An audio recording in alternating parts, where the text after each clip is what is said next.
The weekend is upon us once again with loads and loads of interesting matches. And as usual, there are some matches that we're going to be concentrating more on. And one of the matches is coming today for Ronaldo fans. Al Nassr versus Al Ettifaq.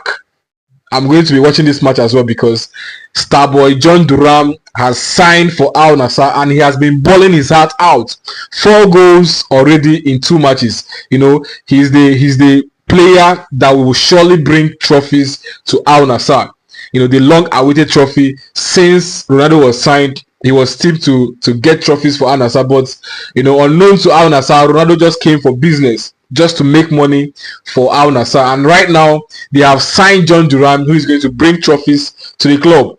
And tomorrow, we are going to be seeing Al Ittihad, square against Al Hilal. And remember, Al Ittihad is topping the league. They are topping the league with about 4 points. So if they should win Al Hilal in this match, they are going to extend their lead to 7 points. And if Al Hilal should win them in this match, they are going to reduce the deficit, the margin, to just 1 point. It is going to be a tough match. The 2 top teams in Saudi Pro League are squaring up this weekend. And then the next match is going to be Everton versus Manchester United. Can Man U do it against Everton? Man U is closer to the relegation zone than they are to the European positions. That's from the number 1st to the number 6th position. They are closer to the relegation zone than to the European positions. So can they do it against a stubborn Everton?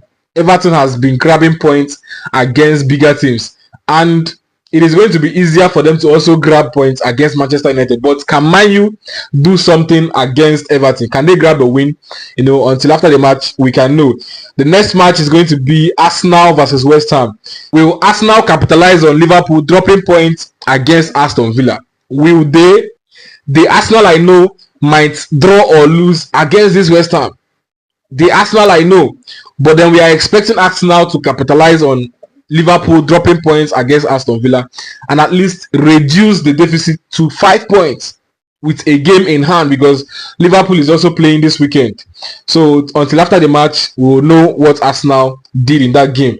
And then the next match is going to be Aston Villa versus Chelsea. Chelsea has been inconsistent. Aston Villa, has been a force to reckon with. They are both in the UCL and also they are doing well in the EPL.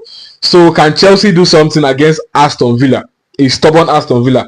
In this match, it is more unlikely than likely that Chelsea can grab a win in this match.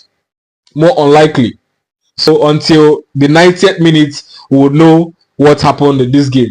And then the next game is going to be Major League Soccer. Inter Miami versus New York City FC. Inter Miami is going to start their league season against New York City FC. Their last match was against Sporting Kansas City in the CONCACAF Champions Cup.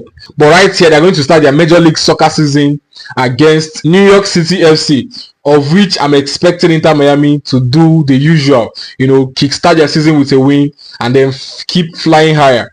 And then the next match is going to be Newcastle versus Nottingham Forest. Nottingham Forest is vying for a position in the top 4. Will they maintain their position in that top 4?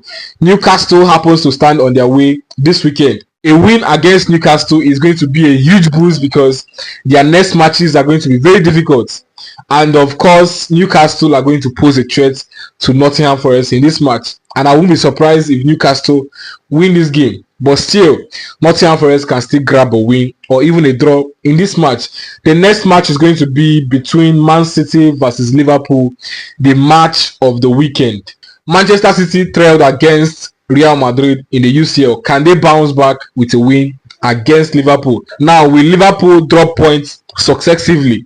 They drop points against Aston Villa during the midweek. And then dropping points against Manchester City will not be good for their title run.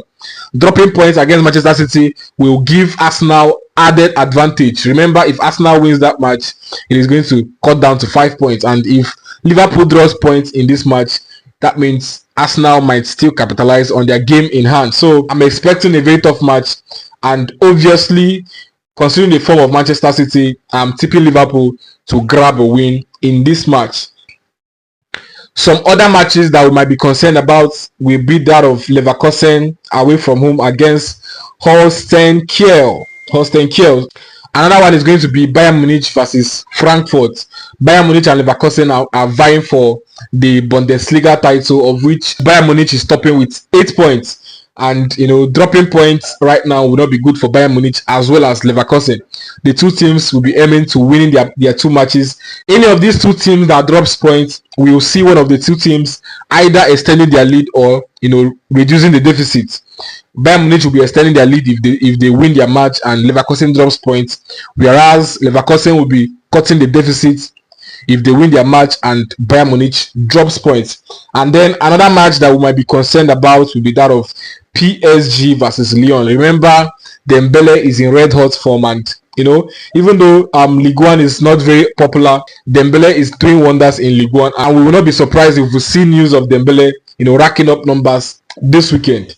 Thank you.